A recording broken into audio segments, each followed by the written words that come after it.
Hi friends, मैं नीरज पांडे। आप देख रहे हैं यूट्यूब चैनल नीरज विद मैजियस। आज मेरा चर्चा का विषय है शिक्षक और छात्रों के साथ हो रहे दुर्व्यवहार। मैं पहले छात्रों की बात करूंगा। जैसा कि आप सभी देख रहे हैं मित्रों, हर प्राइवेट विद्यालयों में, सरकारी विद्यालयों में तो देखने को कम मिलता है, लेकिन जितने भी प्राइवेट विद्यालय हैं वो कहने के लिए तो शिक्षा के मंदिर हैं, शिक्षा के मंदिर कहे जाते हैं, लेकिन वो शिक्षा के मंदिर नहीं बल्कि व्यवसाय के क्या हो गए हैं, कार्यालय बन चुके हैं। शिक्षा के मंदिर को क्या नाम दिया जा रहा है, व्यवसाय का कार्यालय। इसको मैं सिद्ध कर रहा हूँ। ऐसा नहीं है कि मैं शिक्षा के मंदिर को व्यवसाय का कार्यालय कह रहा हूँ तो मैं गलत कह रहा हूँ, उसको मैं तर्क दे रहा हूँ कि और तर्क मेरा गलत हो तो मुझे बताइएगा मित्रों। जैसा कि आप सभी देखते हैं कि आप किसी विद्यालय में जाते हैं, तुरंत वहाँ क्या होता है कि बता दिया जाता है प्रवेश फार्म इतना लगेगा। प्रवेश फार्म के नाम पे मोटे रकम वसूले जा रहे हैं। उसके बाद आपका प्रवेश हो गया तो आपसे एडमिशन होने के बाद तुरंत क्या करते हैं, फीस वसूल की जाती है। फीस मोटी वसूल की गई। चलिए ठीक है, मैं भी यहाँ तक मान लिया कि चलो फीस जो आपने रखा फीस ले लिया, प्रवेश फार्म जो आपका रूल रेगुलेशन है ले लिया। उसके बाद आप क्या करते हैं, उसके बाद ड्रेस आप किसी बच्चे को अपने मन से नहीं लेने देते हैं। तुरंत क्या करते हैं, ड्रेस के लिए एक निश्चित दुकान कर देते हैं, निश्चित कोड कर देते हैं, चलो वहाँ से खरीदना पड़ेगा। ड्रेस के लिए आप क्या कर रहे हैं, ड्रेस पे कमीशन ले रहे हैं आप। बच्चे से कमीशन जाएगा कहाँ, आप तक, वहाँ ड्रेस का कमीशन। किताब भी आप कमीशन पे, किताब भी यही रखनी है, किताब पर भी कमीशन। उसके बाद मित्रों कह सकते हैं, बाद में जब आगे बात बढ़ती है तो वाइवा के लिए पैसे, फिर आपको प्रैक्टिकल के लिए पैसे। क्या सरकार ऐसा की है, कभी वाइवा या प्रैक्टिकल के लिए सरकार से पैसे मिलते हैं? सरकार कभी वाइवा और प्रैक्टिकल के लिए पैसे लेती है? नहीं लेती है। लेकिन क्या है, यहाँ प्रबंधकों के द्वारा ये सब रकम वसूल कराई जा रही है। हर विद्यालयों में यही स्थिति है, एक दो विद्यालय नहीं, हर विद्यालयों की यही स्थिति है। उसके बाद होता क्या है कि आगे बात करें तो किताब चीज़ें हो गई। फिर क्या होता है कि बच्चों से तमाम प्रकार के ये पैसे लिए गए। उसके बाद यहाँ तक पैसे लेने के बाद अब शिक्षक अभी तक तो ले रहे हैं, सिर्फ देने की जब बारी आती है शिक्षकों के साथ शोषण करने की बात अगर करें मित्रों, तो वहाँ 11 महीने का वेतन दिया जाता है शिक्षकों को। आप सभी जानते हैं वित्तविहीन शिक्षकों को, जहाँ तक मेरी जानकारी है कि सभी वित्तविहीन विद्यालयों में सिर्फ 11 महीने का वेतन दिया जाता है, 12वें महीने का वेतन नहीं दिया जाता है। लेकिन ऐसा नहीं है कि बच्चे से 12 महीने का फीस नहीं लिया जाता है, बच्चे से पूरे 12 महीने का फीस लिया जाता है, लेकिन शिक्षकों के सिर्फ 11 महीने का फीस दिया जाता है। दूसरी बात अगर हम करें तो प्रैक्टिकल के लिए जो पैसा वसूल किया जाता है वो शिक्षक नहीं लेता, वो प्रबंधक के खजाने में जाता है। ये भी स्पष्ट कर देता हूँ, वो प्रबंधक के खजाने में जाएगा, प्रबंधक उसका उपयोग करेंगे। क्या करते हैं, कैसे करते हैं वो जाने। उसके बाद अगर देखा जाए मित्रों तो बच्चों से इस प्रकार से पैसे वसूला जा रहा है, शिक्षकों को पैसे तरीके से दिया नहीं जा रहा है। वेतन, उनका वेतन देने के लिए भी प्रबंधक रोने लगते हैं कि इस महीने नहीं यार, अगले महीने ले लीजिएगा। इस तारीख, कोई तारीख निश्चित नहीं कि इस तारीख को उनको मिल जाएगा। अगर वो नहीं मांगे, उनको प्रिंसिपल या प्रबंधक से जाकर के मांगना पड़ता है। और वो ऐसे पूछते हैं क्या काम है, मतलब आप अपने पैसे मांग रहे हैं, अपने पारिश्रमिक मांग रहे हैं, लेकिन बताना पड़ रहा है कि हमें हमारे बीवी की इलाज करवाने हैं, तो हमें अपने घर पे कोई काम करवाना है, हमें कहीं जाना है। मतलब यार ये समझ में नहीं आती है कि मैं अपना पैसा मांग रहा हूँ, वेतन मांग रहा हूँ, कोई भीख नहीं मांग रहा हूँ कि आपसे एडवांस मांग रहा हूँ, मुझे दीजिए, मैं ये मेरा ये काम है। लेकिन वहाँ भी पूछना पड़ता है, बताना पड़ता है कि हाँ साहब मुझे मेरे पिताजी का इलाज करवाना है, मुझे बीवी को ले जा करके दवा करवानी है। ये सब चीज़ें मुझे खलती हैं। कोई भिखारी नहीं, शिक्षक कोई भिखारी नहीं है, वो दानदाता है, वो ज्ञान दे रहा है। आप उसको समझ नहीं पा रहे हैं, उसको आप बहुत हल्के में ले रहे हैं। जिस दिन क्रांति आएगी शिक्षकों की, उस दिन ना आपकी जमीन उखड़ जाएगी। आप समझ नहीं पा रहे हैं शिक्षकों की ताकत को। जिस दिन शिक्षक अगर अपने पे आ जाए ना, जितने भी वित्तविहीन शिक्षक हैं खड़े हो जाएं, तो विद्यालय शासन और प्रशासन और जितने भी ये प्रबंधक हैं ना, सबकी नींव उखाड़ के फेंक देंगे। आप समझते हैं कि आपके बल पे उनका घर चलता है, ऐसा नहीं है। वो सिर्फ इसलिए कहीं दूसरे क्षेत्र में नहीं जुड़ते हैं कि उन्होंने पढ़ा है, मेहनत किया है और उनका एक जुनून है कि मुझे शिक्षा देना है। और जिस दिन उनका जुनून हट जाए ना कि मुझे शिक्षा नहीं देना है, तो आपसे ज़्यादा पैसे वो किसी भी क्षेत्र में कमा सकते हैं। पैसे के लिए वो शिक्षक, वित्तविहीन शिक्षक विद्यालय में नहीं जाता है। ये आपका भ्रम है कि आप सोचते हैं कि वित्तहीन शिक्षक आपके लिए पैसे के लिए आपके पास आया हुआ है। ये आपका भ्रम आप अपने आंखों से, अपने कानों से निकाल दीजिए। अपने दिमाग में जो बैठा के रखे हैं आप इसको निकाल दीजिए कि शिक्षक जो है आपके लिए पैसे के लिए आया है आपके पास। वो अगर आपके पास आता है तो सिर्फ मान सम्मान के लिए और अपने एक जुनून को, जो उसके अंदर जज्बा है कि मुझे कुछ पढ़ाना है, लोगों से जुड़ना है, बच्चों से जुड़ना है, एक समाज से जुड़ना है, मुझे इस देश के लिए। अब डायरेक्ट तो हम कुछ नहीं कर पा रहे हैं, तो इनडायरेक्ट तरीके से किसी बच्चे को पढ़ा के, किसी बच्चे को शिक्षा दे करके इस देश के कार्य के लिए हम भेजेंगे। ये उसकी सोच होती है। लेकिन आप लोग क्या समझते हैं? आप लोग ये समझते हैं कि हम पैसे दे रहे हैं, इससे इसका घर चल रहा है। आप 2000, 5000, 10,000 रुपये दे देते हैं, उससे उसका घर चलेगा? वो भी निश्चित समय पे नहीं देते हैं। वो भी अगर किसी शिक्षक को निकालना हुआ, कोई कम सस्ते में शिक्षक मिल जाता है तो तुरंत उसको निकालने के लिए आप बहाना ढूंढने लगते हैं।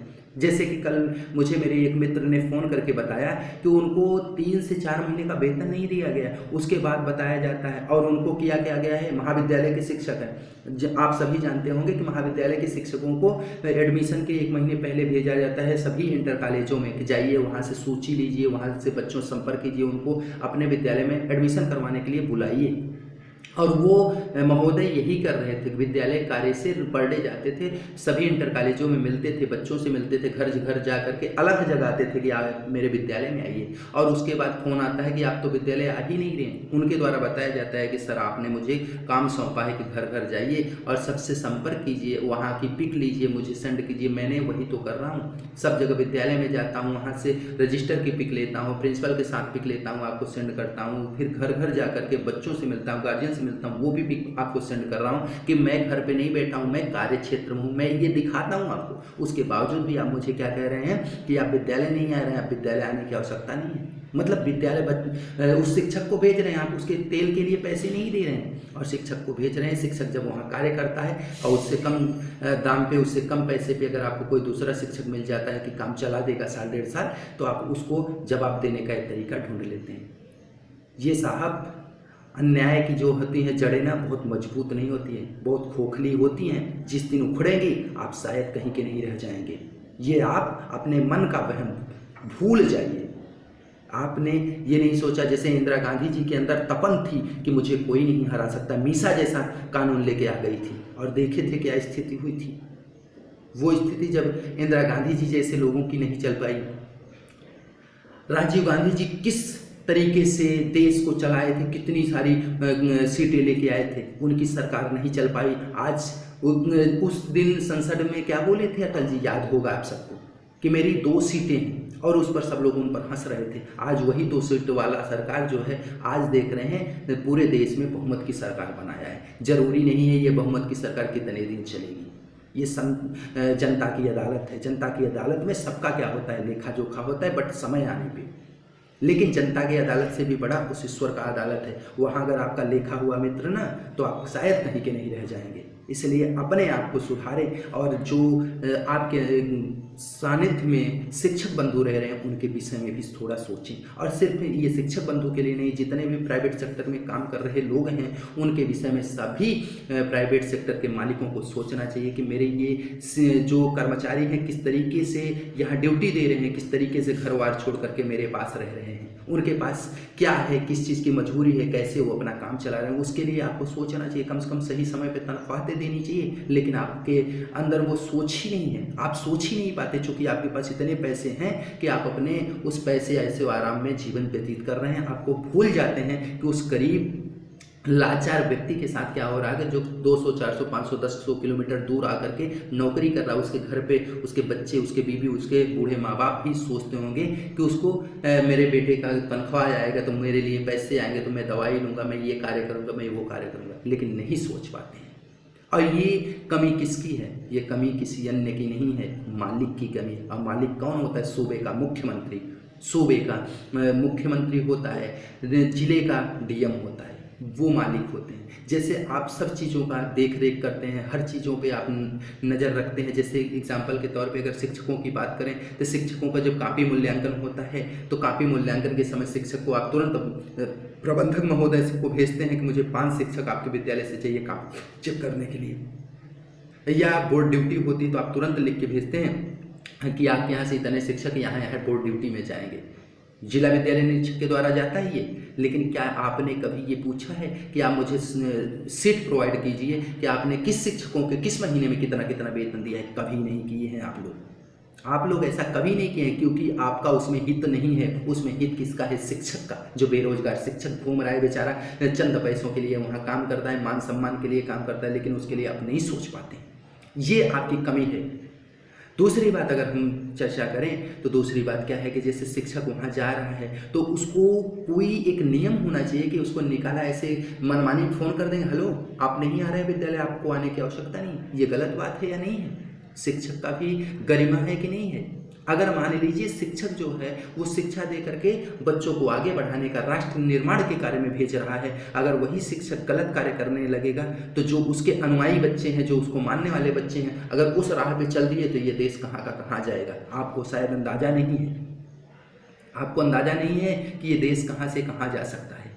चूँकि आप एक जो डीएम होता है, एक सीएम होता है, एक पीएम होता है, उसके अनुयायी कम होते हैं, उसके चाटुकार होते हैं, लेकिन जो शिक्षक होते हैं उसके चाटुकार नहीं होते हैं, उसके ऐसे होते हैं कि जो उनके पग चिन्हों पे चलने वाले होते हैं। क्योंकि शिक्षक से जो मोहब्बत करता है वो शिक्षक के पग चिन्हों पे चलता है, जो मोहब्बत नहीं करता, नफरत करता है, दूर हो जाता है, चट करता, कोई नहीं करता। क्योंकि शिक्षक के पास और क्या है देने के लिए? उसके पास सिर्फ देने के लिए है तो शिक्षा। वो पैसा नहीं दे सकता है, वो पद नहीं दे सकता है, वो कुछ और चीज़ें नहीं दे सकता है, सिर्फ शिक्षा दे सकता है। और शिक्षा वो चीज़ शेरनी का दूध है जो जितना पिएगा उतना दहाड़ेगा। आप ये समझिए कि शिक्षा ही क्या होता है कि देश के, राष्ट्र के निर्माण के लिए नींव का कार्य करती है। जिस देश में शिक्षा नहीं रहेगी उस देश की नींव क्या है? धराशायी हो जाएगी। तो शिक्षा को बढ़ावा दीजिए, और शिक्षा को बढ़ावा देने के लिए शिक्षक को बढ़ावा देना होगा, छात्रों को बढ़ावा देना होगा। स्वास्थ्य और शिक्षा पे पैसे ज़्यादा खर्च करने चाहिए, क्योंकि स्वास्थ्य नहीं रहेगा तो आपका जीवन ही बेकार है। शिक्षा नहीं है तो आपके पास बहुत पैसे हैं, उसको उपयोग कहाँ करना है आपको पता ही नहीं है। तो ये चीज़ें हैं, मैं ये अपने मन से नहीं कह रहा हूँ, मेरी ये निजी पीड़ा है, साथ में मेरे शिक्षक बंधुओं की पीड़ा है, साथ में मेरे जो बच्चे जुड़े होते हैं वो अक्सर फ़ोन करते हैं कि एक शिक्षक को निकाला जाता है या चला जाता है, दूसरा शिक्षक आता है 13 दंड के, जैसे कोई राह चलू आदमी हो तो उनको भी पकड़ के ले आते हैं, चलो ठीक है भैया आप पढ़ाओ, केवल काम करो। काम चलाने के लिए भी शिक्षक रखे जा रहे हैं, ये गलत बात है। आप एक नियम बनाइए कि ऐसे शिक्षक रखे, उनका मापदंड रखिए कि ये शिक्षक हो सकते हैं। प्राइवेट विद्यालय भले भी है तो आपके अंडर ही है, आपके सूबे के अंदर ही आती है ना, उसके लिए भी एक मापदंड बनाइए। आप एक परीक्षा जैसे सामान्य परीक्षाएं ले रहे हैं तो वहाँ भी एक सामान्य परीक्षा करवाइए। हम कहते हैं कि यहाँ इतनी टफ एग्ज़ाम करा रहे हैं, वहाँ थोड़ा उसको ढिलाई कर दीजिए, लेकिन वहाँ भी एग्ज़ाम कराइए। वहाँ भी आप कभी कभी जैसे जिला विद्यालय निरीक्षक जाते हैं कभी विद्यालय में, तो फ़ोटो खिंचवाने के लिए भले बच्चों के साथ फ़ोटो खिंचवा ले, लेकिन कभी किसी बच्चे से कुछ पूछते नहीं हैं। कभी किसी बच्चे के साथ बैठ करके उसके मनोदशा को नहीं समझना चाहते, कभी किसी बच्चे से ये नहीं जानना चाहते कि वो करना क्या चाह रहा है। कब बहुत सारी ऐसी प्रतिभाएँ हैं जो क्या होती हैं कि पैसे के अभाव में या किसी अन्य आवश्यकताओं के अभाव में वो आगे नहीं बढ़ पाती हैं। वो जानना चाहिए, नहीं जानना चाहिए। जैसे आप दौरे पे जा रहे हैं तो वहाँ जा कर के बच्चों से मिलें, बच्चों से उस विद्यालय के बारे में जानें, उस विद्यालय के शिक्षक बंधु के बारे में जानें, उस विद्यालय के शिक्षकों से मिलकर के उस प्रबंध तंत्र के बारे में जानें, क्या हो रहा है, कैसे हो रहा है, यहाँ का कैसे कार्य चल रहा है। तो देखिए जब सब चीज़ों पर निगरानी होगी, हर जगह आपका नज़र होगा, तब जाकर के देश महान बनेगा। भारत देश ऐसे महान नहीं था। भारत देश जो महान था वो चाणक्य जैसे गुरुओं के कारण महान था। जब घनानंद को घमंड हो गया था, वो घमंड से चाणक्य को बोलता है तो हमें चाणक्य के यही शब्द होते हैं कि घनानंद याद रखना शिक्षक भिखारी नहीं होता है, याद रखना शिक्षक भिखारी नहीं होता है। शिक्षक के गोद में क्या होता है? प्रलय और निर्माण हमेशा पलते हैं। प्रलय और निर्माण शिक्षक के गोद में पलते हैं। तो इसलिए शिक्षक को सामान्य समझने की कोशिश मत करना, वो चाहे सरकारी हो चाहे प्राइवेट हो, क्योंकि शिक्षक जो होता है वो जगत का निर्माता होता है, वो राष्ट्र का निर्माता होता है। जब अच्छी शिक्षा देगा तब जाकर के बच्चे आगे बढ़ेंगे, और बच्चे आगे जाएंगे जब निस्वार्थ भाव से बच्चे आगे जाएंगे। क्योंकि जब शिक्षक की पूर्ति होती रहेगी तो शिक्षक गलत नहीं करेगा। जिसकी पूर्ति नहीं चाहिए, जिसे किसी का पेट भूखा रहता है ना, तो वो सिर्फ अपने पेट के जुगाड़ में लगा रहता है, लेकिन जब उसका पेट भरा रहता है तो उसको और कुछ दिखती है। आप भी कभी देखिए कि जब आप भूखे हो जाते हैं तो सिर्फ उस समय आपको केवल खाने की वस्तुएं दिखती हैं, भले सारा काम पड़ा रहे लेकिन नहीं दिखता है। जब आपकी भूख मिट जाती है तो फिर आपको काम दिखने लगता है। उसी प्रकार से अगर एक शिक्षक है, उस शिक्षक की भूख का आशय है कि उसको सामान्य जो पारिश्रमिक है, मैं नहीं कह रहा हूँ कितना मिलना चाहिए कितना नहीं, जितना भी निश्चित है वही मिलना चाहिए, लेकिन अगर समय से मिल जाता है तो निष्ठापूर्वक अपना कार्य करेगा और निष्ठा के साथ कार्य करेगा। निष्ठा के साथ किया गया कार्य हमेशा सफल होता है, और निष्ठा में अगर अनिष्ठा आ जाएगी तो सफलता को प्राप्त नहीं हो सकती है। इसलिए मैं उत्तर प्रदेश का निवासी हूँ, तो मैं अपने माननीय मुख्यमंत्री जी से, जो कि हम अपना कह सकते हैं कि कुछ चीज़ों में योगी जी से बहुत सहमत हैं, चूँकि उनका कुछ चीज़ें मुझे बहुत अच्छी लगती हैं, तो वो मैं मानता हूँ कि योगी जी अच्छे कार्य कर रहे हैं। तो ये भी विचार करें, शिक्षकों के भी विषय में कुछ सोचें और इस पर भी विचार करो। और ये मेरी व्यक्तिगत राय नहीं है, बहुत सारे शिक्षकों के साथ ऐसा हो रहा है, उसको आप ज़मीनी स्तर पर इसका निरीक्षण करवाइए। बच्चों के साथ जो अनर्गल तरीके से गार्जियनों से पैसे वसूले जा रहे हैं उसका निरीक्षण करवाइए, चूँकि ज़रूरी नहीं होता है कि जो आपको दिख रहा है वही है, वास्तविकता कुछ होती है, दिखता कुछ है। लोग कुछ ऐसे भी होते हैं, कमज़ोर लोग होते हैं जो बोलने की साहस नहीं कर पाते हैं, हम भी साहस नहीं कर पाते हैं, लेकिन ये चैनल बना है, इस चैनल के माध्यम से मैं बोल पा रहा हूँ, मैं भी बोल पा रहा हूँ। हो सकता है ये बोलने के बाद मेरी भी बहुत सारी आलोचनाएं हैं, बहुत सारे लोग मेरे विपक्ष में आए, लेकिन क्या करना है, जो होगा सो देखा जाएगा। लेकिन जो मुझे लगा वो मैं बोला। आलोचनाओं से डरना नहीं चाहिए, आलोचनाएं तो होती रहती हैं और ये जीवन है। और आप सभी जानते हैं कि एक आप वीररस का उदाहरण पढ़े होंगे, सत्य कहता हूँ सखे सुकुमार मत जानो मुझे, यमराज से भी युद्ध में प्रस्तुत सदा मानो मुझे, मामा तथा निस्तार से भी समर में डरता नहीं। तो क्या है, ये जीवन काल है, किसी का निश्चित नहीं है। ये क्या है, एक किराए का घर है, एक दिन छोड़ना पड़ेगा, तो आज छोड़े या कल छोड़े। और अच्छाई यही है कि आप अपने मान सम्मान के साथ अगर इस जीवन को छोड़े, इस शरीर को छोड़े तो ज़्यादा बेहतर है। अगर आप किसी की चाटुकारिता करते हुए इस जीवन को छोड़े तो आपको धिक्कार है। तो धिक्कार का जीवन नहीं जीना है, जीना है तो शान का जीवन जीना है। और जो चीज़ें कहनी है सबके सामने कहनी है, पीठ पीछे नहीं कहनी है। जिनको वार करना होगा करेंगे। और मैं सीधा जानता हूँ, चूँकि मेरे बुबा जी कहते हैं कि राई घटे न तिल बढ़े रहुरे जीव निसंच, जो विधाता ने लिख दिया छठी मास के अंत। तो जो विधाता ने लिखा है होगा वही, उससे ज़्यादा कुछ नहीं होगा। और जिस दिन तक विधाता ने मुझे जीवन दिया है उस दिन के पहले किसी की औकात नहीं मेरे जीवन को छीन सके। और जिस दिन विधाता मेरे जीवन को लेना चाहेंगे उस दिन से किसी सरकार या किसी शासन या किसी व्यक्ति में वो साहस नहीं कि मेरे जीवन को एक क्षण बढ़ा सके। तो मुझे डर नहीं लगता है किसी चीज़ से, मुझे डर लगता है तो उस ठाकुर जी से, उस परमात्मा से डर लगता है कि मैं कोई गलत कार्य न करूं, कि उसके नज़रों में गिर जाऊं और दुनिया मुझे क्या गिराएगी। मेरे मन में तो था, मैंने कह दिया। अगर आपको विचार करना है तो आप विचार कीजिए, नहीं करना है तो कोई बात नहीं। जय हिंद, जय भारत।